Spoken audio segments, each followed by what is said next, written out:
সিদ্দিক আকবর রাদিয়াল্লাহু তাআলা আনহু কি পরিমাণ রবকে মালিককে ভয় পেতে, এই কথা শোনার সাথে সাথে আবু বকর সিদ্দিক রাদিয়াল্লাহু তাআলা আনহু রাগ হয়ে গেলেন। আল্লাহর ভয় কি পরিমাণ ছিল ভিতরে, খবর হয়ে গেল। আবু বকর জিজ্ঞাসা করলেন, তুমি আমারে আগে কেন বললা না?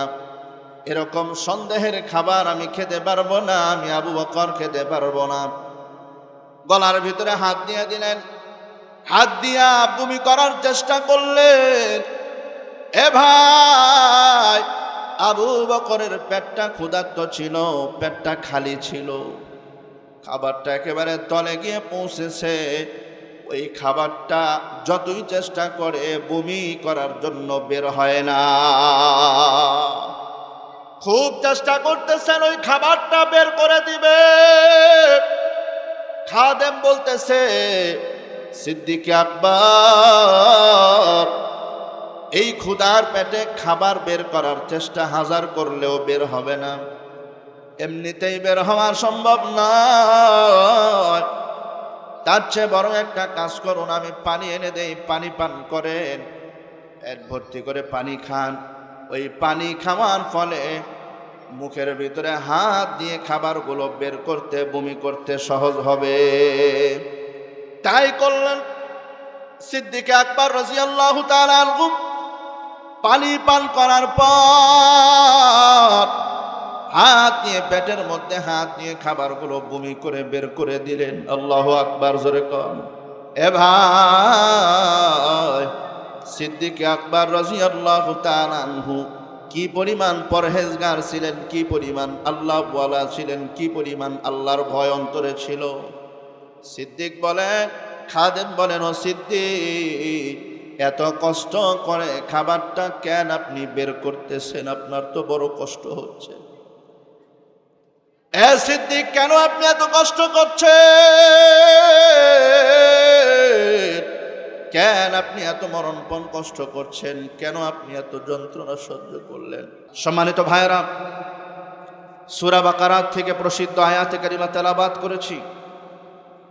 আল্লাহ সুবহানাহু ওয়া তাআলা আয়াতে কারিমায় বলেন, যেহেতু সামনে রমজান আসতেছে, রমজানের প্রস্তুতিমূলক একেবারেই সংক্ষেপ কিছু কথা, যাতে করে রমজানের আগেই আমরা প্রস্তুতি নিয়ে রমজানের হক আদায় করিয়া মাহে রমজানে আমরা প্রবেশ করতে পারি। রমজানের ফুল নিফুল সমস্ত আমলগুলো যেন আমরা সঠিকভাবে আদায় করতে পারি, এই জন্যই আজকের এই আলোচনা।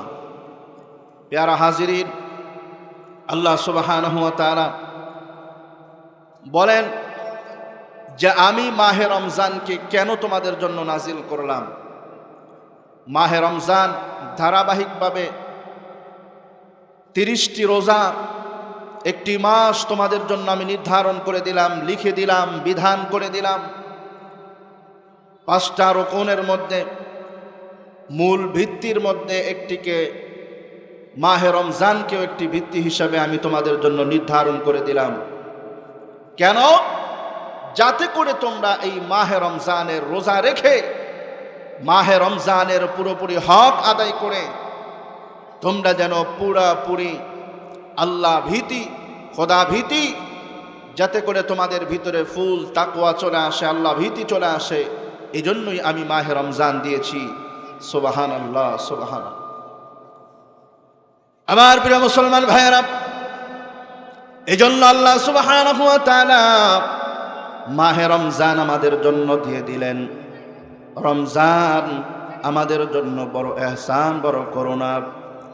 এই মাহে রমজানের মতো মাস পাওয়ার পরেও যারা তাদের গুনাহ সমূহ মাফ করাইতে পারবে না, যারা তাদের জাহান্নাম থেকে তাদের নামটা কাটাইতে পারবে না, নাজাত নিতে পারবে না, আল্লাহর ভয় তাকওয়া অর্জন করতে পারবে না, এদের মতো কপাল পোড়া হতভাগা দুনিয়াতে আর কেউ না।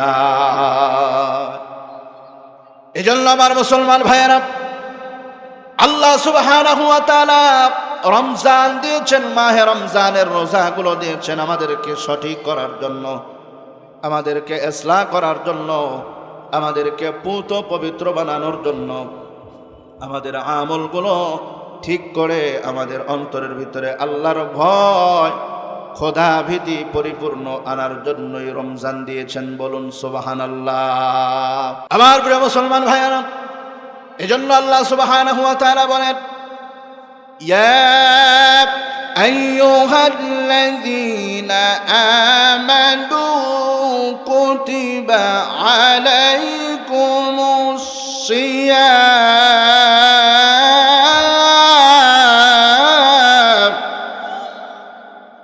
কুতিবা আলাইকুমুস সিয়ামু কামা কুতিবা আলাল্লাযীনা মিন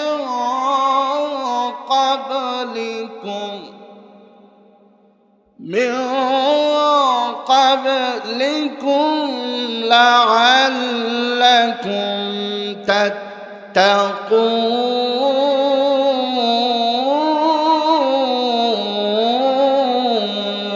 আল্লাহু আকবার।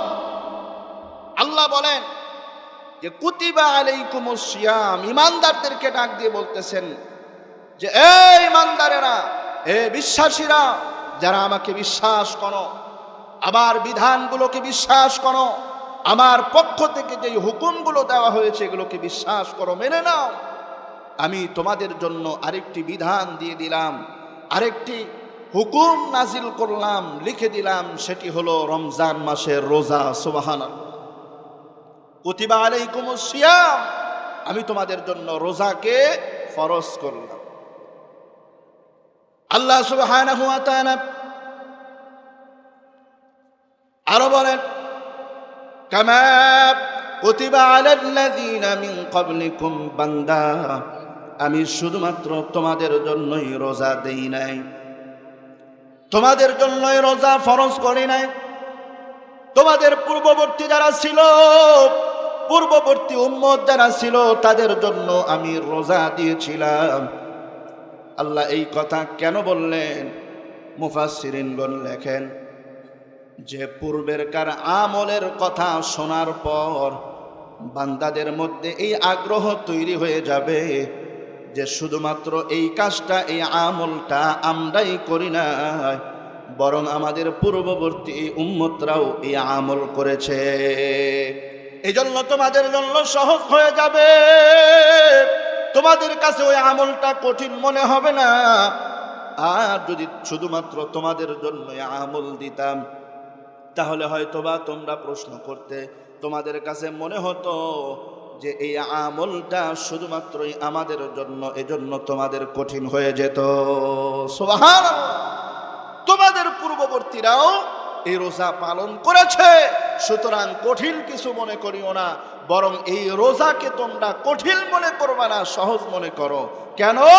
লাআল্লাকুম তাত্তাকুন, এটা তোমাদের জন্য উপকারী একটি বিধান। কি উপকারী? বলে লাআল্লাকুম তাত্তাকুন, এই রোজার মাধ্যমে তোমরা মুত্তাকি হতে পারবে। চিল্লায় বলুন সুবহানাল্লাহ। মুত্তাকি যারা হবে আল্লাহ সুবহানাহু ওয়া তাআলা তাদের জন্য জান্নাত রেখে দিয়েছেন। সুবহানাল্লাহ। মুত্তাকিদের জন্যই তো জান্নাত, কথা বলতে হবে ঠিক কিনা? মুত্তাকিদের জন্য জান্নাত রেখে দিয়েছেন আল্লাহ সুবহানাহু ওয়া তাআলা। এবার তাকওয়ার প্রয়োজনীয়তা কি এ নিয়ে একটু আলোচনা করি, চলুন। আল্লাহ সুবহানাহু ওয়া তাআলা এই তাকওয়ার ব্যাপারে বহু জায়গায় বলেছেন, তাকওয়া অর্জন করলে, তাকওয়ার উপর উঠলে, আল্লাহর ভয় ভীতি অন্তরে আনতে পারলে আল্লাহ সুবহানাহু ওয়া তাআলা বলেন, যদি কোনো ব্যক্তি তাকওয়ার উপর উঠতে পারে, আল্লাহর ভয় খোদাভীতি তার অন্তরের ভিতরে আনতে পারে, আল্লাহ সুবহানাহু ওয়া তাআলা বলেন আমি তার দ্বীনের উপর চলার রাস্তা বের করে দেব, সহজ করে দেব। বলেন সুবহানাল্লাহ। শুধু তাই নয় আমার ভাইয়েরা, আল্লাহ সুবহানাহু ওয়া তাআলা বলেন তাকওয়ার উপরে চলতে পারলে আল্লাহ সুবহানাহু ওয়া তাআলা বলেন যারা মুত্তাকি হতে পারবে, আল্লাহর ভয় যাদের অন্তরে তৈরি করতে পারবে, ওই মানুষগুলার জন্য আমি দুটি ফায়দা রেখে দিয়েছি। একটি আয়াতে আল্লাহ বলেন, কি সেই ফায়দাগুলো আল্লাহ বলেন, وَمَن يَتَّقِ اللَّهَ يَجْعَل لَّهُ مَخْرَجًا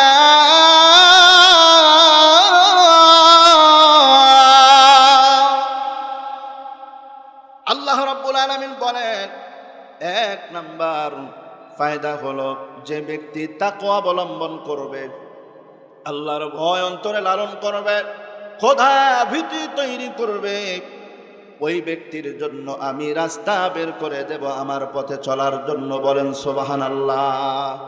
শুধু তাই নয় প্রিয় ভাইয়েরা, আল্লাহ সুবহানাহু ওয়া তাআলা বলেন, وَيَرْزُقُهُ مِنْ حَيْثُ لَا يَحْتَسِبُ। আল্লাহ সুবহানাহু ওয়া তাআলা বলেন, দুই নাম্বার উপকার হবে তোমাদের জন্য, দুই নাম্বার ফায়দা হবে তোমাদের জন্য, আমি এমন জায়গা থেকে রিজিকের ব্যবস্থা করব, এমন ভাবে রিজিকের ব্যবস্থা করব তোমরা কল্পনাও করতে পারবা না। সুবহানাল্লাহ। ধারণার অতীত উচ্চ থেকে আমি তোমাদেরকে রিজিক দেব বান্দা। কোথা থেকে কিভাবে রিজিক আসবে তুমি কল্পনাও করতে পারবা না, কল্পনাও করতে পারবা না। শুধুমাত্র তাকওয়ার কারণে, আল্লাহর ভয় অন্তরে লালন করার কারণে, আল্লাহর ভয় অন্তরে থাকার কারণে বান্দা তোমার দিনের পথে চলাটাও যেমন সহজ হয়ে যাবে, তোমার জন্য আল্লাহ সহজ রাস্তা বের করিয়া দিবেন, আর তোমাকে উত্তম রিজিকের ব্যবস্থা করবেন, এমন রিজিক যেই রিজিকের ব্যাপারে তোমার কোনো খবরও থাকবে না। সুবহানাল্লাহ।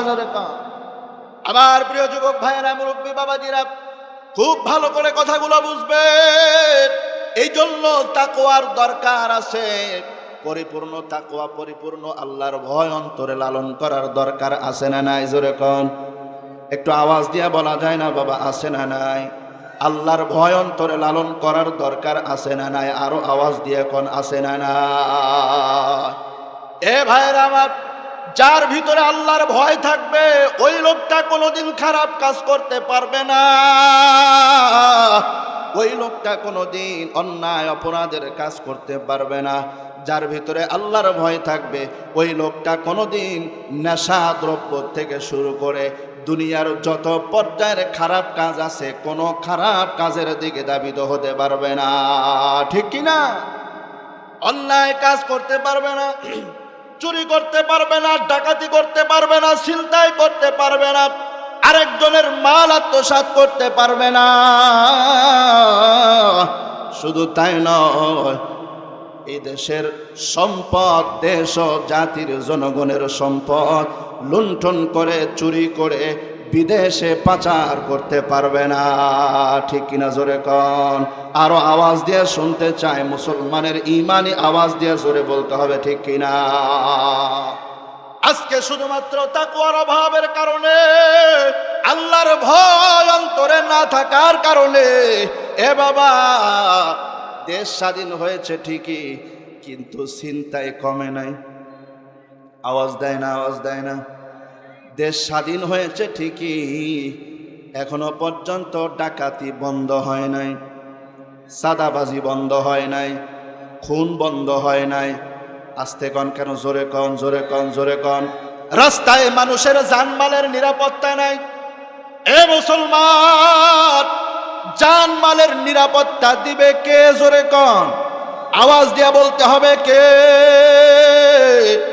যেই মালিক, যেই আল্লাহ আমাদের জন্য জান আর মাল, আবরু ইজ্জতকে হেফাজত করবেন, ওই মালিকের ভয় তো আমাদের অন্তরে নাই। ওই মালিকের ভয় আমাদের অন্তরে যদি থাকতো, তাহলে কোনোদিন আরেকজনের মালের দিকে হাত বাড়াইতে পারতো না।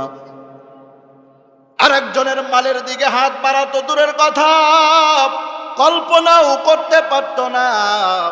হারাম খাবে তো দূরের কথা, হারামের কল্পনাও করার দুঃসাহস পেত না। যদি আল্লাহর ভয় থাকতো, যখনই কোনো খারাপ কাজের দিকে ধাবিত হতো, সাথে সাথে মনে হয়ে যেত, আরে আমি তো এই খারাপ কাজটা করতেছি, দুনিয়ার কেউ দেখে না, দুনিয়ার কেউ দেখে না। জানালা বন্ধ, দরওয়াজা বন্ধ, দুনিয়ার সব মানুষগুলোর চোখের আড়ালে আমি অন্যায় করতেছি, দুনিয়ার কেউ আমারে দেখে না, কেউ আমার খোঁজ খবর নেয় না, আমি কি করি না করি। মুসলমান ভাই, আমি আপনাদেরকে জিজ্ঞাসা করতে চাই, দুনিয়াতে সবাই সমস্ত অপরাধ না দেখলেও একজন দেখেন, তিনি কে? আরো আওয়াজ দিয়ে আল্লাহর নামটা বলা যায় না বাবা, তিনি কে? ওই আল্লাহ আপনার সমস্ত কর্মকাণ্ড দেখেন, আপনি কি বলেন, কোথায় যান, কি করেন, কোথায় কোন অন্যায় করেন, চুপি সারে দুইজনে কানাকুশা করেন, ওই কথাগুলো শোনেন কে? আল্লাহ বলেন, মা ইয়ালফিযু মিন বিকাউমিন ইল্লা লাদাইহি রাকীবুন আতীদ। আল্লাহু আকবার।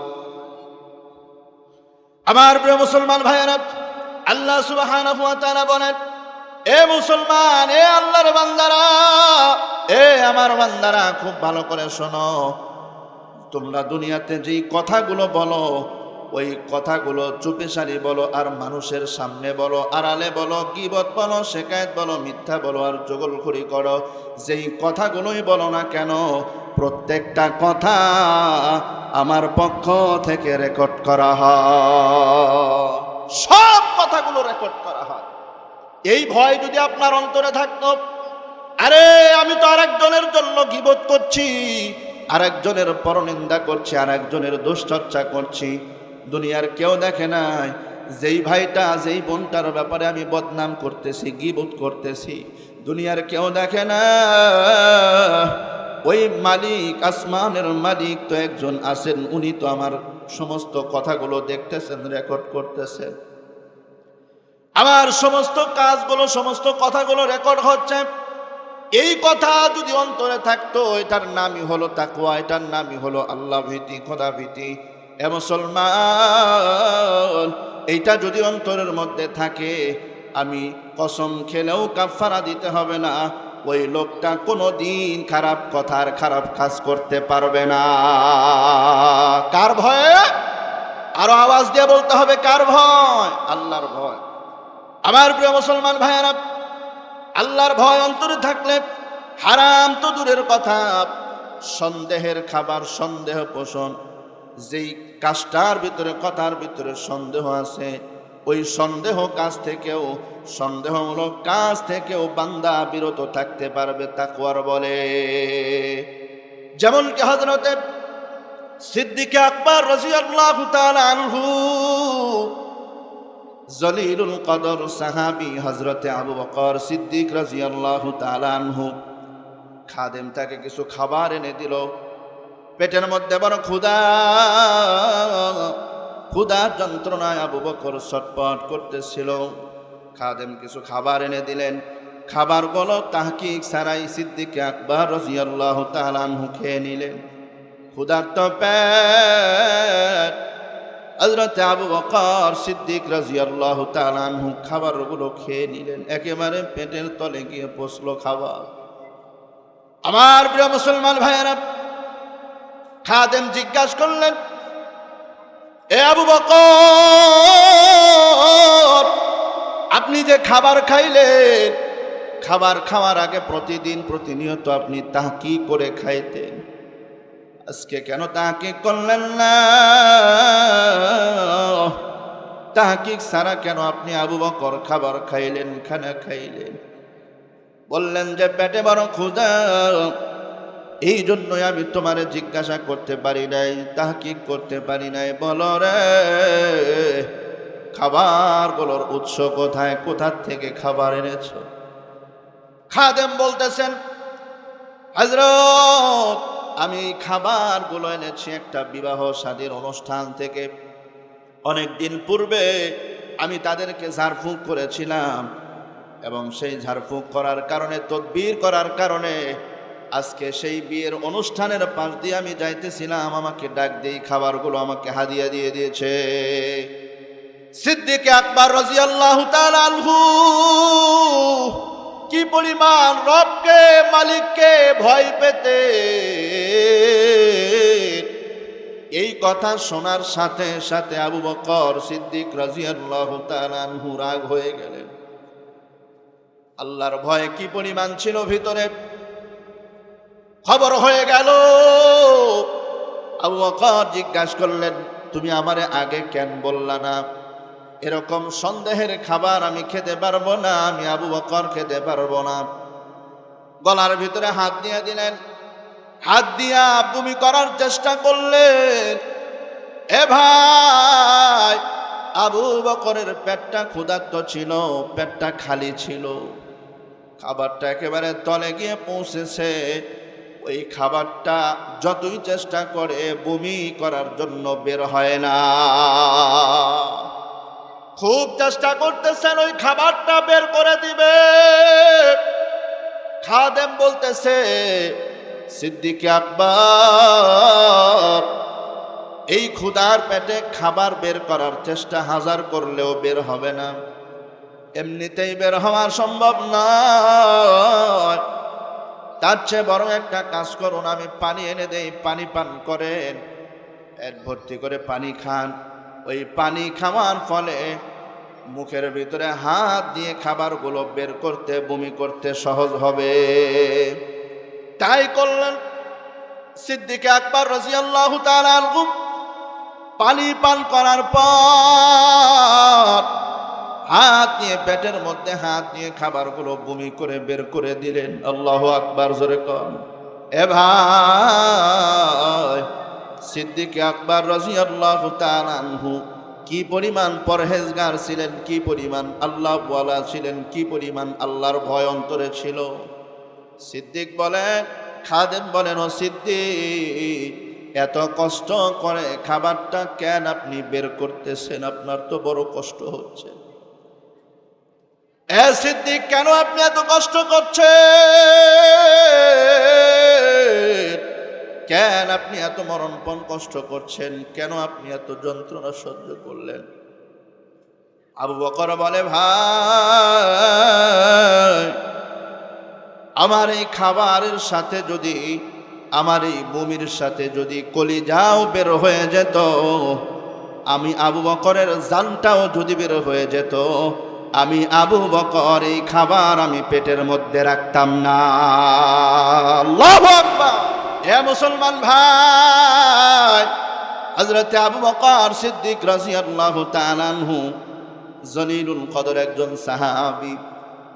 সিদ্দিক আকবর রাদিয়াল্লাহু তাআলা আনহু এতটুকু সন্দেহজনক খাবার পেটের মধ্যে রাখতে চাইলেন না। আর আমরা কি পরিমাণ হারাম খাই, হারাম খেতে খেতে পেটটা ভরপুর করে ফেলেছি, রক্ত গোশতের সাথে মিশায় ফেলেছি। এ ভাই, হাবিব বলেন, হাবিব বলেন, যেই লোকটার শরীরের গঠন হবে, রক্ত এবং গোশত আর হাড্ডিগুলো তৈরি হবে হারাম দ্বারা, ওই লোকটা কোনোদিন জান্নাতে যাবে না। নাউযুবিল্লাহ। লা ইয়াদখুলুল জান্নাতা জাসাদুন গুযিয়া বিল হারাম। নবী বলেন, যেই লোকটার শরীর রক্ত মাংসটা হারাম দ্বারা তৈরি হবে, ওই লোকটা জান্নাতে যাবে না। নাউযুবিল্লাহ। চিন্তা করে দেখুন, হারাম থেকে আমরা কয়জন বাঁচতে পারি? হারাম থেকে বর্জন করা ওই সময় সম্ভব হবে ভাই, যখন নাকি আল্লাহর ভয় আমার অন্তরে থাকবে। আল্লাহর ভয় অন্তরে থাকবে। সিদ্দিক আকবরের অন্তরে আল্লাহর ভয় ছিল, আমি তো খেয়ে নিলেই পারতাম, কিন্তু এখন তো খাইলাম, তৃপ্তি সহকারে খাইলাম। মালিক যেদিন আমাকে কাঠগড়ায় দাঁড় করায় জিজ্ঞাসা করবে, আবু বকর, এ আবু বকর, জবাব দাও, তুমি সন্দেহজনক খানা কেন খাইছিলা? ওই খাবারটা তাহকিক ছাড়া কেন খাইলা, জবাব দাও। আমি আবু বকরকে যদি কাঠগড়ায় দাঁড় করায়া জিজ্ঞাসা করা হয়, আমি আবু বকর মালিকের সামনে কি উত্তর দেব? ওই যে মালিকের সামনে দাঁড়ায়া কি উত্তর দেব?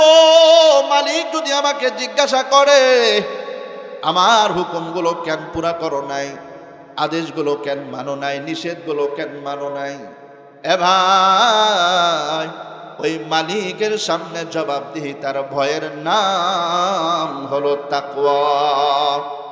মালিকের জবাবদিহি তার ভয়ে গুনাহ ছেড়ে দেওয়া, জাহান্নামের ভয়ে গুনার কাজ ছেড়ে দেওয়া, কবরের ভয়ে সমস্ত গুনাহের কাজ ছেড়ে দেওয়া, মালিকের ভয়ে সব ধরনের অপরাধ ছেড়ে দেওয়ার নামই হলো তাকওয়া। আমার ভাই, উবাই ইবনে কাব রাদিয়াল্লাহু তাআলা আনহুর কাছে হযরত ওমর ফারুক রাদিয়াল্লাহু তাআলা আনহু গিয়ে জিজ্ঞাসা করে, এ ভাই উবাই ইবনে কাব রে, বলো তো দেখি তাকওয়া কাকে বলে? এত বড় একজন সাহাবী, নবী করিম সাল্লাল্লাহু আলাইহি ওয়াসাল্লাম যার জন্য এত বড় ঘোষণা দিলেন যে আমার পরে যদি কোনো নবী হয়, আমার পরে যদি নবুয়তির সিলসিলা জারি থাকতো, তাহলে ওমর নবী হয়ে যেত। এ ভাই, অর্ধ জাহানকে শাসন করলেন যে ওমর, দ্বিতীয় খলিফা হযরত ওমর, এত বড় একজন জলিলুল কদর সাহাবী, সাধারণ একজন সাহাবীর কাছে গিয়ে জিজ্ঞাসা করে, ভাই একটু তাকওয়া শিখাও আমারে। আল্লাহু আকবার। একটু তাকওয়া শিখাও, তাকওয়া কাকে বলে আমারে বলো। উবাই ইবনে কাব রাদিয়াল্লাহু তাআলা আনহু বলেন, এ ভাই ওমর, আপনি কি কখনো কণ্টকাকীর্ণ রাস্তা দিয়ে চলেছেন, গিরিপথ দিয়ে চলেছেন? এমন একটা রাস্তা, যেই রাস্তার পাশ দিয়ে দুপাশ দিয়ে ময়লা কাটা, কণ্টকাকীর্ণ রাস্তা, বড় কঠিন রাস্তা, ওই রাস্তা দিয়ে কি আপনি চলেছেন? বলে, হ্যাঁ চলেছি। কেমনে চলছেন? ওমর বলে, আমি আমার কাপড়গুলো গোছায় নিয়ে, আমি আমার কাপড় চোপড়গুলো গোছায় আমি সেফ মতো, খুব আরাম মতো চলেছি। হযরত উবাই ইবনে কাব রাদিয়াল্লাহু তাআলা আনহু বলেন, এ ওমর, এটার নামই হলো তাকওয়া। কণ্টকাকীর্ণ রাস্তা দিয়া যেরকম মানুষ কাটা লাগবে না, ময়লা লাগবে না, কাটা থেকে ময়লা থেকে বেঁচে তার কাপড়গুলো যেমনি ভাবে সেভ করে রাস্তা পার হয় গন্তব্যে পৌঁছে, ওই রকম ভাবে মানুষকে আল্লাহ সুবহানাহু ওয়া তাআলা একটা গন্তব্য দিয়েছেন, একটা রাস্তা দিয়েছেন। এ মুসলমান ভাইয়েরা রে আমার, আল্লাহ সুবহানাহু ওয়া তাআলা মুসলমানদেরকে একটা গন্তব্য দিয়েছেন, সেই গন্তব্যটা হলো আখিরাত। ওই গন্তব্যটার নাম হলো জান্নাত। বান্দা জান্নাতের পথে চলবে যেই পথে, ওই পথটার নাম হলো সিরাতাল মুস্তাকিম। সিরাতাল মুস্তাকিমের পথে চলতে গেলে বিভিন্ন দিক থেকে বাধা আসবে, আর সেই বাধাগুলোর নাম হলো শয়তানের ধোঁকা, শয়তানের ওয়াসওয়াসা, নফসের ওয়াসওয়াসা। নফস আর শয়তানগুলো ধোঁকা দিবে, কোনো একটা বান্দাকে জান্নাতে যেতে দিবে না, কোনো একটা বান্দাকে জান্নাতে প্রবেশ করতে দিবে না শয়তান। শয়তান চায় না আপনি ভালো কাজগুলো করে, আপনি ওয়াজ মাহফিলে গিয়ে হুজুরদের আলোচনা শুনে শুনে আপনার দিলটা নরম করেন, চোখের থেকে একটু পানি ঝরান, আর মালিক আপনার উপর রাজি আর খুশি হয়ে যায়। এটা কিন্তু শয়তান চায় না। ঠিক না বে ঠিক? জোরে কন, আরো আওয়াজ দিয়ে কন, ঠিক কিনা? এ মুসলমান ভাইরা, শয়তান চায় না আপনি মালিকের রেজামন্দি হাসিল করে ফেলান। শয়তান চায় না আপনি সিরাতাল মুস্তাকিমের পথে চলে জান্নাত কামায় ফেলেন। শয়তান চায় না আপনি মালিকের রেজামন্দি হাসিল করে নেন, বরং শয়তান চাবে কি করে আপনাকে জান্নাতের পথ থেকে বিরত রাখা যায়, কি করে আপনাকে তাফসীর মাহফিল থেকে বিরত রাখা যায়, কি করে আপনাকে নামাজ থেকে বিরত রাখা যায়, কি করে আপনি রমজান মাসের মতো এত বড় গুরুত্বপূর্ণ একটা ইবাদতের সিজনে কি করে আপনাকে অন্যায় করা যায়, কিভাবে আপনাকে দিয়া গুনাহের কাজ করা যায়। এই পথেই শয়তান হাঁটবে, ধোঁকা দিবে। আর ওই ধোঁকার থেকে বেঁচে যারা আল্লাহর হুকুম পুরা করবে, ওই মানুষগুলো যারা আল্লাহর হুকুম পুরা করার জন্য শয়তানের ধোঁকায় পড়বে না, নফসের ধোঁকায় পড়বে না, সোজা সিরাতাল মুস্তাকিমের পথে চলবে আর তার গন্তব্যে আখিরাতের জান্নাতে চলে যাবে, এই মানুষগুলোকেই বলা হয় মুত্তাকি। সুবহানাল্লাহ, জোরে কর। এই মানুষগুলোকেই বলা হয় মুত্তাকি। হযরতে ফারুক আজম রাদিয়াল্লাহু তাআলা আনহুর ভিতরেও কি পরিমাণ খোদাভীতি ছিল, কি পরিমাণ আল্লাহর ভয় ছিল শোনেন। হযরতে ফারুক আজম রাদিয়াল্লাহু তাআলা আনহুর কাছে একজন লোক, গ্রাম্য ব্যক্তি, হযরতে ফারুক আজম রাদিয়াল্লাহু তাআলা আনহু খলিফার সময় যখন তিনি খেলাফতের মসনদে ছিলেন, আমিরুল মুমিনিন হযরত ওমর, একজন মানুষ আসলেন তার সাথে দেখা করার জন্য, কথা বলার জন্য। ফারুকের পারমিশন চাইলেন, আমিরুল মুমিনিন সালাম দিলেন। সালাম দেওয়ার পরে বললেন, আমি আপনার সাথে একটু পরামর্শ করতে চাই, একটা বিষয় জিজ্ঞেস করার ছিল, জানার ছিল। হযরত ওমর ফারুক রাদিয়াল্লাহু তাআলা আনহু কোনো উত্তর দিলেন না, পারমিশন দিলেন না। এ ভাই, একটু পরেই যেই ঘটনা ঘটলো, ওই লোকটা এটা দেখার জন্য মোটেও প্রস্তুত ছিলেন না। হযরত ওমর ফারুক রাদিয়াল্লাহু তাআলা আনহুর সামনে একটা বাতি জ্বালানো ছিল, মোমবাতি জ্বালানো ছিল। আস্তে করে মোমবাতিটা নিভায়া দিল। মোমবাতিটা নিভায়া দেওয়ার পর এবার বলতেছেন, ভাই কেন তুমি আমার কাছে এসেছো, বলো কি পরামর্শ দরকার, কি খেদমত দরকার। লোকটা অবাক হয়ে গেলেন। আমিরুল মুমিনিন, আপনার কাছে এসেছি আমি বহু আগে, আমি আপনার সাথে অন্ধকারে কথা বলতে আসি নাই, আলোতে কথা বলতে এসেছিলাম। আসার পরে দেখলাম আপনার সামনে আলো ছিল, কথা বললেন না। আলো নিবানোর পর কেন আমার সাথে কথা বলতে রাজি হয়ে গেলেন? হযরতে ফারুক আজম রাদিয়াল্লাহু তাআলা আনহু বললেন, এ ভাই, এতক্ষণ যাবত আমি রাষ্ট্রীয় কাজের মধ্যে ব্যস্ত ছিলাম, রাষ্ট্রীয় কাজের মধ্যে আমি ব্যস্ত ছিলাম। রাষ্ট্রীয় কাজের সময় আমি রাষ্ট্রীয় বাতি ব্যবহার করতেছিলাম। তুমি তো রাষ্ট্রীয় কাজে আসো না, তুমি তো এসেছো তোমার ব্যক্তিগত কাজের জন্য। এজন্য তোমার ব্যক্তিগত কাজের জন্য আমি রাষ্ট্রীয় মোমবাতি জ্বালাইতে পারবো না। সুবহানাল্লাহ, সুবহানাল্লাহ। রাষ্ট্রীয় কাজের, রাষ্ট্রীয় জিনিস আমি ব্যক্তির স্বার্থে ব্যবহার করতে পারবো না। ফারুক আজম রাদিয়াল্লাহু তাআলা আনহুর কথা লোকটা অবাক হয়ে গেলেন, আশ্চর্য হয়ে গেলেন। সামান্য একটু মোমবাতির আলো ব্যবহার করার জন্য আমিরুল মুমিনিন হযরত ওমর ফারুক রাদিয়াল্লাহু তাআলা আনহুর এত দায়িত্ব আর গুরুত্ব।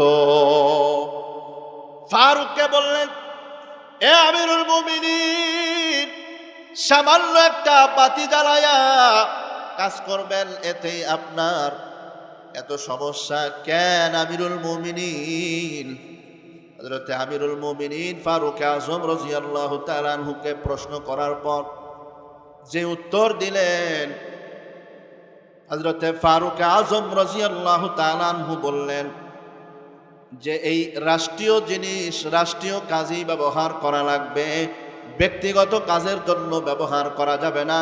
যদি ব্যক্তিগত কাজে ব্যবহার করতাম, ওই মালিক যদি আমারে জিজ্ঞাসা করতো কিয়ামতের ময়দানে, আদালতে যখন আমারে দাঁড় করাইয়া জিজ্ঞাসা করতো, ওমর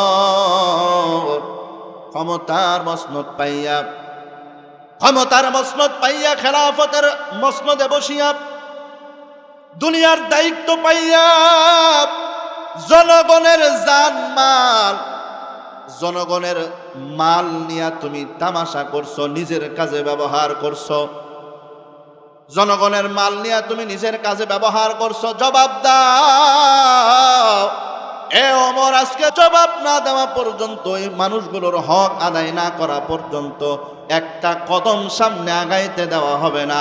হযরতে ফারুক আজম রাদিয়াল্লাহু তাআলা আনহু ওই আল্লাহর ভয় অন্তরে থাকার কারণে, খোদা ভীতি অন্তরে থাকার কারণে রাষ্ট্রীয় মাল নিজের জন্য ব্যবহার করতে পারে না। আল্লাহু আকবার, জোরে কও। এ ভাই, ওমর ছিল নেতা, সাহাবীরাও ছিলেন নেতা, আমাদের দেশেও নেতা আছে না নাই? আরো আসতে কম। ওই ১৫০০ বছর আগের মানুষ, রাসূলুল্লাহর সহবতে থাকা, রাসূলুল্লাহর তৈরি করা নেতা, আর এই ১৫০০ বছর পরের নেতার মধ্যে ব্যবধান আছে না নাই? ওই দিনের মানুষগুলো, ওই দিনের নেতাগুলো আল্লাহর ভয় থাকার কারণে জনগণের মাল আত্মসাৎ করে না।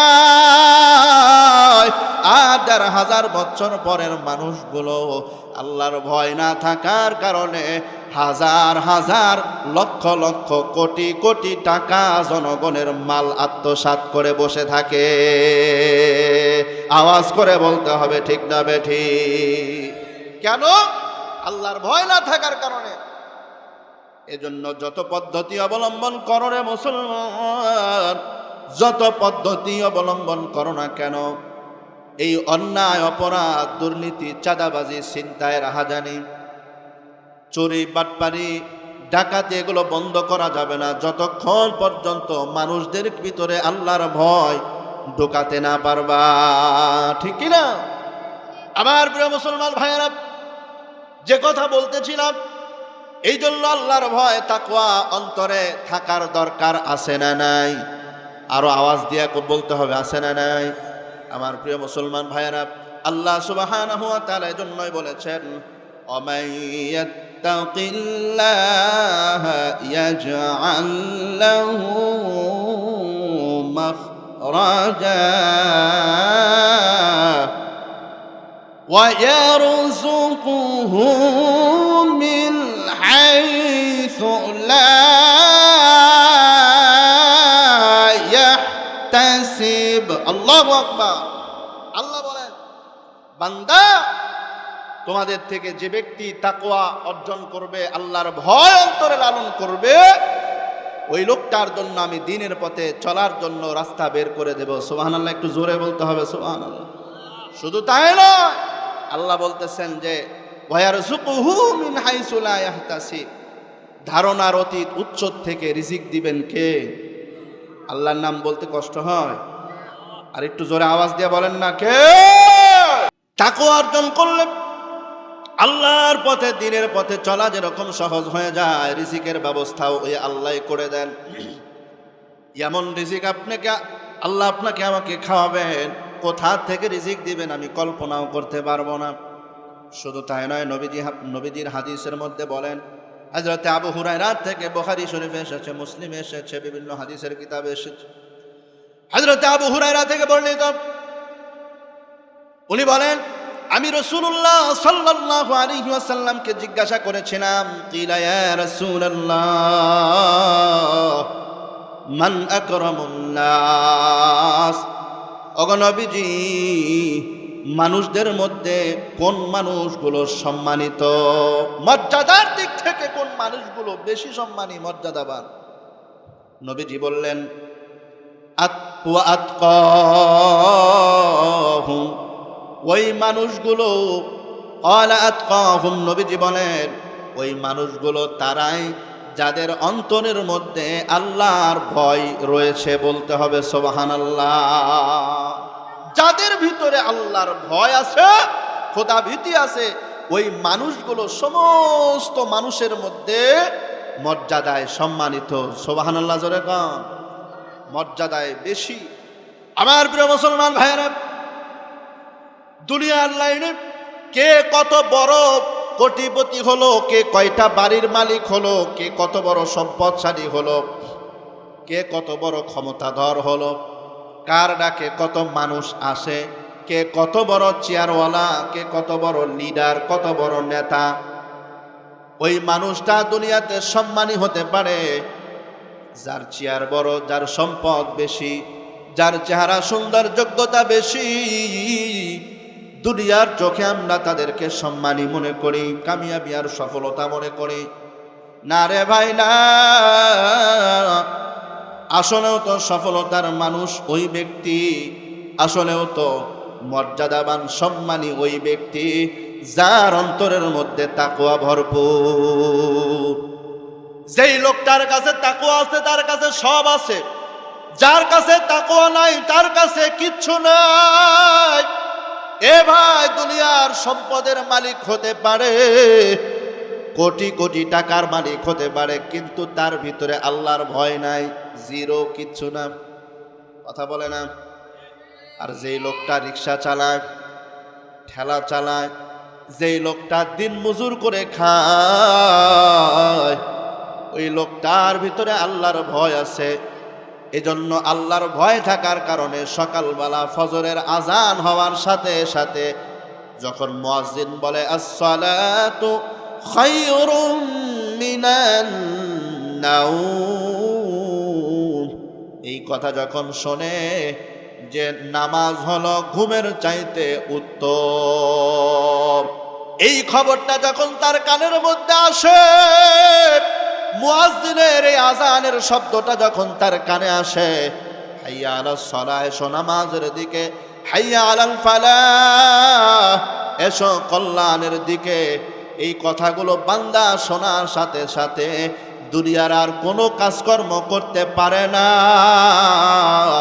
দুনিয়ার আর আরামের ঘুমাইতে পারে না, দুনিয়ার সমস্ত আরাম, সমস্ত কাজকর্ম রাইখা বান্দা আল্লাহর ডাকে সাড়া দেওয়ার জন্য মসজিদের মধ্যে ছুটে চলে যায়। ঠিক না বেঠি? একজন রিক্সা চালক, একজন দিন মজুর, আর একজন অটো চালক, সেই লোকটার ভিতরে যদি আল্লাহর ভয়ে দুনিয়ার সব কাজকর্ম ছেড়ে যদি মসজিদে যায়, বুঝতে হবে ওই লোকটার ভিতরে আল্লাহর ভয় আছে। কথা বলতে হবে ঠিক কিনা? আরো আওয়াজ দিয়ে বলতে হবে ঠিক কিনা? ওই লোকটা হলো আল্লাহ ভীতি, তার অন্তরের মধ্যে খোদার ভয় আছে। তো সেই লোকটাই হলো সম্মানী, যাকে আমরা দেখলে তুচ্ছ তাচ্ছিল্য করি, যাকে আমরা দেখলে ছোট মনে করি। রিক্সাওয়ালাদেরকে অনেক সময় আমরা মানুষই মনে করি না, কথা কয় না? যারা অটো চালায় তাদেরকে মানুষই মনে করি না, যারা মুচি জুতা সেলাই করে তাদেরকে মানুষই মনে করি না। এক কথায় যারা নিম্ন শ্রেণীর মানুষ তাদেরকে আমরা মানুষের কাতারেই দাঁড় করাই না, সম্মান দিতে চাই না। আরে তার চাইতে তো আমার সম্মান বেশি।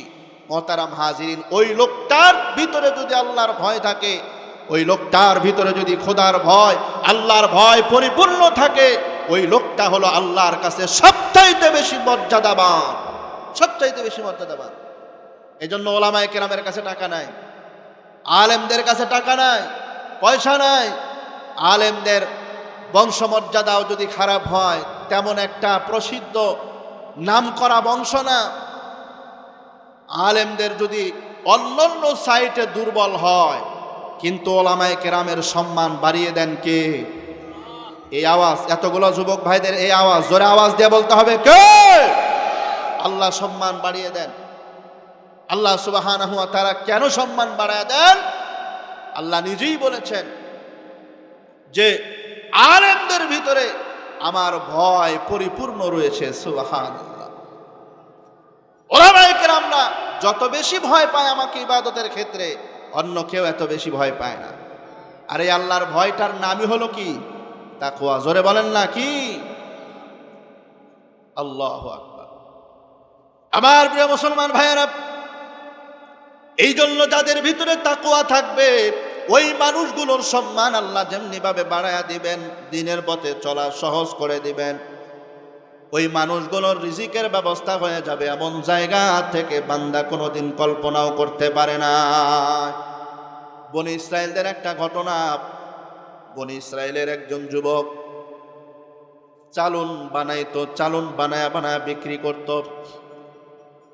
চালন বানায়া বিক্রি করত, ফেরি করত, ঘুরে ঘুরে বিক্রি করত। তৎকালীন সময় একজন বাদশার স্ত্রী একটা কুমতলব নিয়ে ওই যুবককে তার রাজপ্রাসাদে ডাকলো।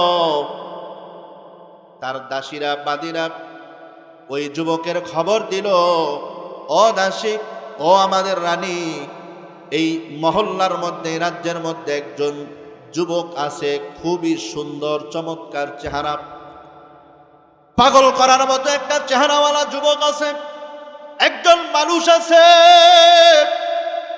রানী বললেন, ঠিক আছে, তারে আমার কাছে নিয়ে আসো, চালন কিনার কথা বলে আমার সামনে নিয়ে আসো, আমার কাছে নিয়ে আসো। এ মুসলমান ভাই, আল্লাহর ভয় মানুষকে কি করে সহযোগিতা করে, নসরত করে। ওই লোকটা যখন আল্লাহর ভয় অন্তরে লালন করার জন্য লোকটাকে যখন রাজপ্রাসাদে ডাকা হলো, তখন তাকে ওই রানী বাদশার স্ত্রী তাকে কুপ্রস্তাব দিল, চালন বিক্রি করা বন্ধ করে দাও, তোমার হাতের তৈরি এই সামান্য চালন বিক্রি করে তুমি কত টাকা পাও, এর চাইতে আমি বহুগুণ বাড়িয়ে দেব, তোমার সম্পদ বাড়িয়ে দেব, আমি তোমাকে সম্পদশালী করে দেব, বাদ দাও, চালন বিক্রি করা দরকার নাই। ওই লোকটার ভিতরে আল্লাহর ভয় আছে, বহুভাবে চেষ্টা করলেন আমাকে এই খারাপ কাজের মধ্যে লিপ্ত করবেন না, জীবনে আমি কোনোদিন বেগানা নারীর দিকে তাকাই নাই, কোন নারীর দিকে আমি তাকাই নাই, আমাকে দয়া করিয়া মাফ করিয়া দেন, আমাকে এত বড় অপরাধী বানাইবেন না। বলতেছে, এখানে তো তোমারে কেউ দেখবে না, শুধুমাত্র তুমি আর আমি, এই রাজপ্রাসাদের মধ্যে আর কোনো মানুষ, তৃতীয় কোনো মানুষ তো দূরের কথা, একটা কীট পতঙ্গ পর্যন্ত জানবে না। আমার প্রস্তাবে রাজি হয়ে যাও, তোমার জীবনে কোনোদিন অভাব থাকবে না, তোমার সম্মান বেড়ে যাবে, আমি তোমাকে অনেক টাকা দেব, পোষায়া দেব। উনি বলতেছেন, না, আমি এত বড় খারাপ কাজ করতে পারবো না, বরং আমাকে মাফ করে দেন, ছেড়ে দেন। রানী জোর করা শুরু করলো। ওই যে সময় আল্লাহ সুবহানাহু ওয়া তাআলা, তার অন্তরের ভিতরে আল্লাহর ভয় ছিল, খোদার ভয় ছিল। ওই আল্লাহর ভয়টা, খোদার ভয়টা তার অন্তরে থাকার কারণে, আল্লাহর ভয়টা তার অন্তরে থাকার কারণে আল্লাহ সুবহানাহু ওয়া তাআলা তাকে ওই জায়গা থেকে বাঁচায়া দিলেন। উনি বললেন যে আমি এত বড় খারাপ কাজ করতে পারবো না। রানী বললেন, আরে এখানে কেউ দেখবে না। ওই যুবক বলতেছেন, দুনিয়ার কেউ যদি আমারে না দেখে, দুনিয়ায় কেউ যদি না দেখে, তোমার এই রাজপ্রাসাদের মধ্যে কেউ যদি আমাদের এই খারাপ কাজ না দেখে, একজন দেখবেন, বলুন তো তিনি কে? আল্লাহর নামে তো আসতে বললেন, আর একটু আওয়াজ দিয়ে বলেন, কে? আমার প্রিয় মুসলমান ভাইরা, আল্লাহ সুবহানাহু ওয়া তাআলা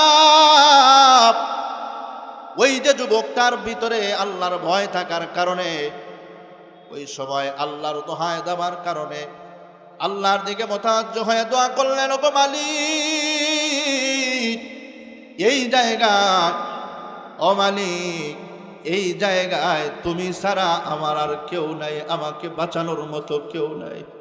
মালিক রে, বাঁচায় দাও আমারে, এত বড় মারাত্মক খারাপ গুনাহ থেকে, খারাপ কাজ থেকে আমারে বাঁচায় দাও। আল্লাহ সুবহানাহু ওয়া তাআলার ভয় তাদের অন্তরে থাকার কারণে, তার অন্তরে থাকার কারণে ওই জায়গার থেকে আল্লাহ তাআলা নিরাপদে তাকে বাঁচায় দিলেন। এরপরে আল্লাহ সুবহানাহু ওয়া তাআলা তাকে এমন উৎস থেকে রিজিকের ব্যবস্থা করলেন, চালুন বিক্রি করার তার ব্যবস্থা বন্ধ হয়ে যাবার কারণে আল্লাহ সুবহানাহু ওয়া তাআলা বাড়িতে যাবার পরে উত্তম পন্থায়, উত্তম ব্যবস্থাপনায়, সে কোনোদিন কল্পনাও করতে পারে নাই, এরকম ধারণার উৎস থেকে আল্লাহ সুবহানাহু ওয়া তাআলা তাকে রিজিকের ব্যবস্থা করলেন। বলেন সুবহানাল্লাহ। রিজিকের মালিক কে? আল্লাহ। রিজিকের মালিক আল্লাহ। এজন্য সম্মানিত ভাইরা, আমরা আল্লাহর ভয় অন্তরে আনবো তো ইনশাআল্লাহ।